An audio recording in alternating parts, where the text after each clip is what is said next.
Hello everyone, this video will cover Module 11. This is your last poem module, so the last new poem that you'll write. In the next module, we will do a peer workshop again, just like we did with the short stories. So just anticipate that. You'll be turning in one of your poems in the next module for your peers to look at. This module will be the last poem that you write that's new. So you can see that we have not a lot to do. You're going to be taking a quiz. The quiz covers readings from multiple modules because I don't think we've had a poetry quiz yet. So it's going to be module 9, 10, and 11 readings, which is, most of the poetry sections of both of our textbooks. And so that'll just give you some reminders of the different types of terminology that we can use. And then you get into the assignment itself.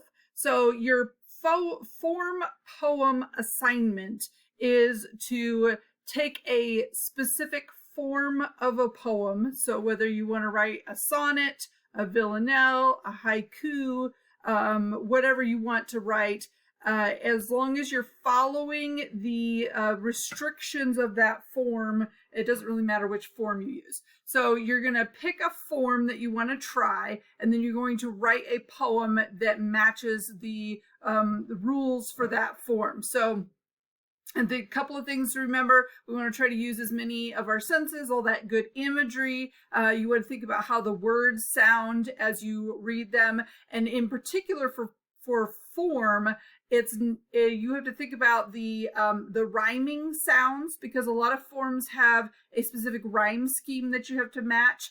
And then also the syllables, so how many syllables a word has. So if you remember doing this in school, like putting your hand, I don't know if they do this anymore, putting your hand under your jaw to tell how many syllables a word has. You count out the syllables, or you can count, on your fingers or whatever, and then figure out how long that line needs to be, how many words you need in that line, and then where to break it off so that the rhyming is correct as far as the rhyme scheme is concerned.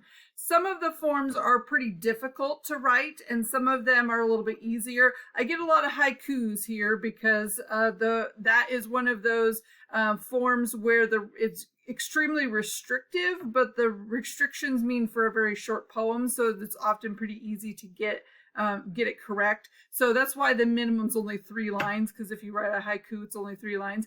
It does need to follow a closed form, and so you want to make sure that you're not writing in free verse, but you do want to make sure that you are matching a topic that's appropriate for the form. So sonnets tend to be, they don't have to be love poems necessarily, but they tend to be a little bit more romantic in nature, and whereas a haiku is almost always tied to nature.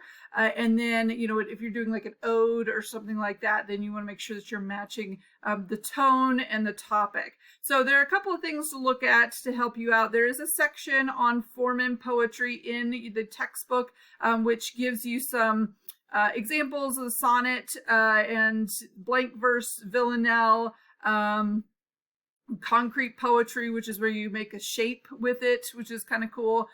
Free verse is it's an open form, so that means that it's not counting. It's not a huge variety of examples from the textbook, but they are just talking about different patterns and things like that. The other place that you can go is poets.org is a good place to just find poems. And so if you want to look for different forms, it will allow you to search for a form. So if you want to do, say, a villanelle, then it will give you different types of villanelles, often in the title. But then I think it also gives you pages where it will actually tell you what the form is all about.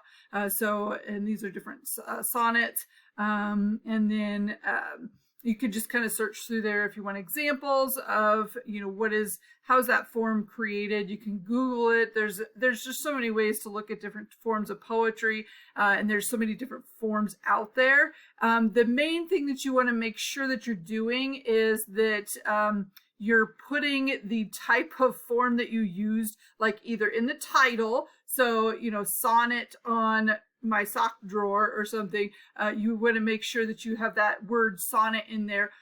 Or I was trying to find an example here. Or you put it like in your header or something. I need to know what form you use. Otherwise, I won't be able to tell whether or not you did it correctly. So make sure that you are thinking about adding that in there.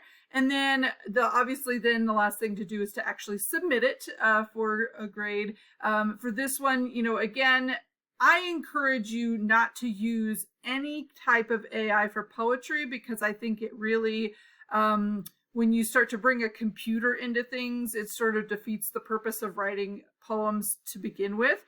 However, if you want to make sure you didn't misspell something, you can put that Grammarly in there. I've already had a few questions about like punctuation, and it's really you as the writer. How do you want the reader to read it? There's not necessarily, we don't follow conventional grammar rules when we write poetry. We're going to end up cutting out words that we would put in a regular sentence. So just make sure that you're thinking about it in terms of a poem as opposed to writing a paragraph or something like that. So if you have questions as you're writing your form poem, make sure you send me an email. Otherwise, have a great week.